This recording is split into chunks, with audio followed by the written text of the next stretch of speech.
Hello, welcome to Talent Tip Tuesday. My name is Andrea Ross, and for those of you that don't know me, I'm the founder of the Career Establishment, which is a team building, leadership development, strengths executive coaching and e-learning business that predominantly focuses on the recruitment sector. So we're based in Singapore and we service clients globally.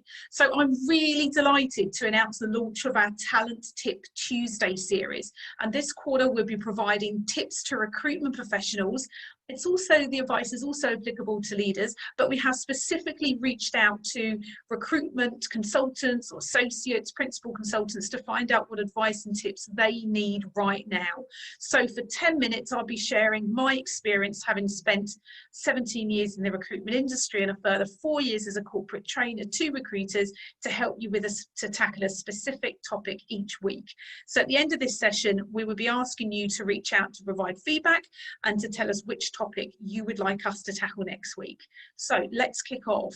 The topic that we're addressing today is ways to add more value to a client, because obviously we appreciate that there are going to be certain things that you're already doing and you don't want to keep regurgitating the same things.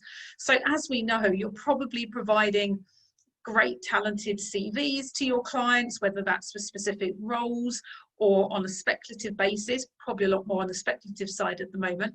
You may have compiled a salary survey. Maybe that salary survey is specific to an industry or a particular geography, or maybe a product or a service, or specifically within that team. You may also be producing white papers or survey results that your organisation has conducted, or perhaps it's information from a respected source, and that might well be on topics such as well-being or employee engagement and things like that. So that's all great and that's fantastic. But obviously when you're calling your key clients every sort of 4 to 6 weeks, you don't want to be giving them the same salary survey. You may not have an internal marketing team to produce great white papers, and you may not have as many talented candidates as you wanted to send over, which obviously your talented candidates should always be your priority. But so you've got to be careful that you're not sort of giving them the same information. It's really important that you have a reason to call and that you can still engage and continue to build that relationship. So what I'm going to go over really quickly in the next slide is ways to add more value to a client. So let's get into that now. So the first one is to conduct behavioural-based interviews with your candidates and present them in a professional manner. Now, that might be sort of a little bit obvious, but for the non-executive search firms, I'm pretty confident to say that the high majority are not conducting any form of behavioural, or sometimes referred to as competency-based interviewing. And you're probably wondering, okay, well, you know, why is that? Why aren't you doing that? Now, firstly, you need to be trained to do it. If the company's got the resources or the expertise to do that, then a typical unstructured interview will take place. And secondly, it takes longer to conduct them. You know, when you're asking a candidate's specific style of asking questions, they take longer than an unstructured one. So for those that aren't so familiar, let me explain a little bit more about what a behavioural, or sometimes referred to as competency-based interviewing, is all about. Now, behavioural interviewing is an increasingly popular type of interview. That's where a candidate is asked to provide examples from their past employment or of specific situations that they go through, that they've behaved in circumstances. Now, the logic is that the past performance is predictive of future performance. You know, how have you behaved in the past will forecast how you behave in the future. So it might be something, you know, you as an interviewer might ask a candidate, you know, describe a time when you tackled a problem. Now that would require someone to then think back to a specific problem in the past. What was that problem? You know, what was the action? What was the result? You know, all of that that they would be going through. So you might be asking, well, why use behavioural interviewing versus unstructured? Well, behavioural interviewing is said to be the most accurate predictor of a candidate's future performance.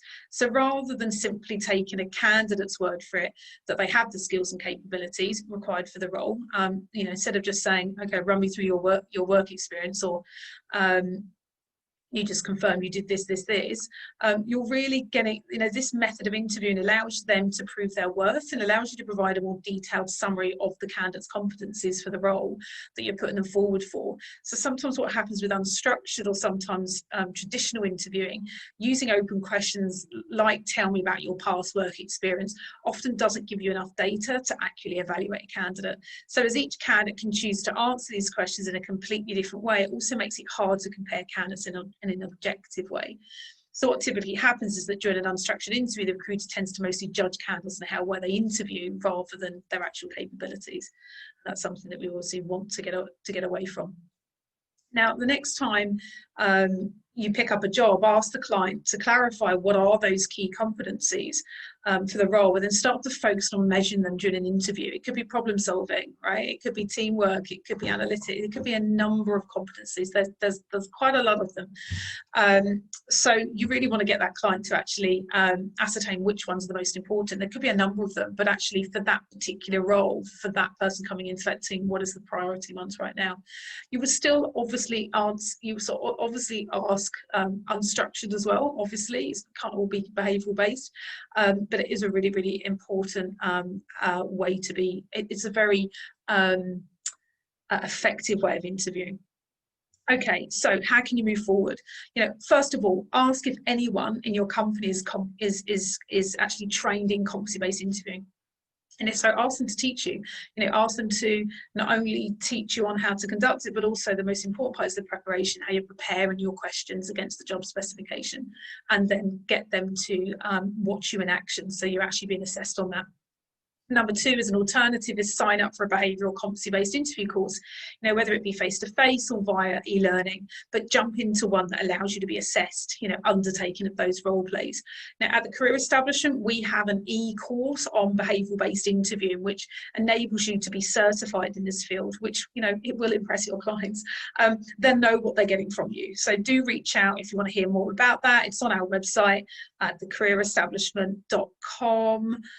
What's the address? thecareerestablishment.com/courses/behavioural-based interviewing. So go and check that out. Now, the second one on how to add value is go niche and go deep. We're going to hear a little bit more about that in some upcoming podcasts on Talent Talk Asia. But when we say go niches, there's always this tendency to go wide when the market gets tough. And the problem is that you're approaching clients and candidates that you don't really know an awful lot about, and it can kind of ruin your credibility. So it's okay if you're new to a sector and you're expecting to go niche and deep a little bit later on, but really encourage you to go niche now and start really digging deep. So get to know everyone in your area. Don't be satisfied with just phone calls. In most parts of the world, we can meet people face to face now, as long as you're adhering to social distancing. So I encourage you to meet at least 3 to 4 people a day, whether they're clients or candidates, so you're really getting an idea of what is happening in the sector. It is a numbers game. People aren't going to come to you. If you really want to get to know and go deep and add value to the organisations that you're contacting, you need to know them, and you need to know them well. So our advice here is don't just find out about hiring, ask about their retention strategies, well-being initiatives. What are their initiatives around employee engagement? How do they measure it? What's their strategy for this year? Has that changed? What type of learning development is top of their agenda and why? It's about asking insightful questions about their business. It's that kind of valid information that really drives how you recruit and service them in the future. Now, this is a bit that you can add value. If you're asking a lot of clients these questions, you can add value by sharing that. And obviously you wouldn't share the organisation's name or topics that are confidential. But if you've got an organisation that are talking to you about a need of finding certain development tools or training and development, or they're looking for something for a need right now, you can provide that information. You can put them in contact or connect them with events, network events, or people that you think would be of interest. The things with the recruiters that we sometimes overlook is always think it's about providing candidates to clients, but also we should be providing contacts to our clients that help their business. It's not always about recruitment. It's, hey, you were mentioning last time we caught up that you were keen to look at developing your team on strengths, and that was something you were keen on. Hey, I've got a contact over at Gallup. Let me pass those details on to you and send them the contact. It's about helping people. It's about adding value that sometimes is outside of the scope of your work. So the next one is so we've already gone through connecting. Number 4 is interesting articles, podcasts, books, video clips on a topic, the sector that your client's interested in. This is something that we obviously do quite a lot. We enjoy doing it. We really do make time for that, is being able to be curious about what's out there in the world, you know, signing up to specific podcasts and widening your kind of interests. I know it's sometimes tricky. Some people don't like reading books, but they like audibles. So, you know, listen to books. Have time in your diary, whether it's weekends or during the week, to absorb information that you think would be of interest to your clients, your sectors. It could be on a specific service or product that is kind of disrupting your industry, your client's industry. It might be something quite radical and getting clients to really kind of, oh, okay, that's an interesting way of looking at it. You know, if you're in a really sexy area, then it's fun to be able to provide interesting topics. If it's a little bit more drier, then go more technical. There are some fantastic podcasts out there on every subject. But it is about you putting time into finding them and listening to them and adding posts or documents to your clients and say, hey, I listened to this, I thought of you. The beauty of WhatsApp is that we can share, or Spotify is that we can share a podcast with our contacts that are in our phones. Now, obviously, this is a client that you may already have a relationship with. You definitely wouldn't be doing that to a completely new client.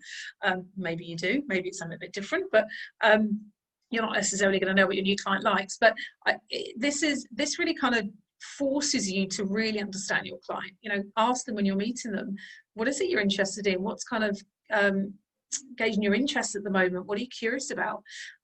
Because that really gets you onto a personal level with people. I think it's really lovely when someone thinks of you and sends you a podcast link to something that they know you would like. So that's our 4th one. The 5th one is people movement. Again, this all takes time to put together, but if you want to add value and go above and beyond for your clients, then you have to put time into this. The last one's people movements, in the respect that you'll know a lot of candidates or clients that are moving to different places, or perhaps you know of an organisation that's headquartered here. And so having a kind of monthly people movement chart on, you know, where people are moving, it doesn't have to be the placements you've made. Obviously that would be confidential, but it can just be a generic one, because you're already on LinkedIn Recruiter, you know when people have moved. I know there's one recruitment firm that do this really well, which is, I think it's Chapman, who do HR recruitment here in Singapore or globally. They're great at being able to put information out every month on where people are going in HR. And that's so interesting. You can never remember when someone's landed here or going there, or where did they go again? I can't remember. Didn't they move to, you know, people don't have time. But it really does see you as credible. It isn't necessarily about the people that you've placed. We appreciate that's confidential. But all of those 5 ways to add more value to a client takes time, it takes initiative, it takes a lot of investment on your side, but it is worth it. So our suggestions to you are, make the difference. You know, a famous quote by Charles Darwin, which I think is quite fitting here, is, it's not the strongest of the species that survive, nor the most intelligent, but the one most responsive to change. And I love that. And so I highly encourage you to get ready, to get steady, and to just go. So thank you for listening to our talent Tip Tuesday today. I'm really glad that you spent the time listening. Please do email us at inquiries@thecareerestablishment.com to hear more on the upcoming webinars that are coming on, but also share us your topics that you'd like us to talk about. What do you want help on right now? What are you struggling with? What's your biggest challenge? Let us help you. So email us so that we can help. Please do follow us on our company page, The Career Establishment, Instagram, Twitter, and do subscribe to our YouTube channel. And we appreciate it, and have a great day ahead. Good luck out there.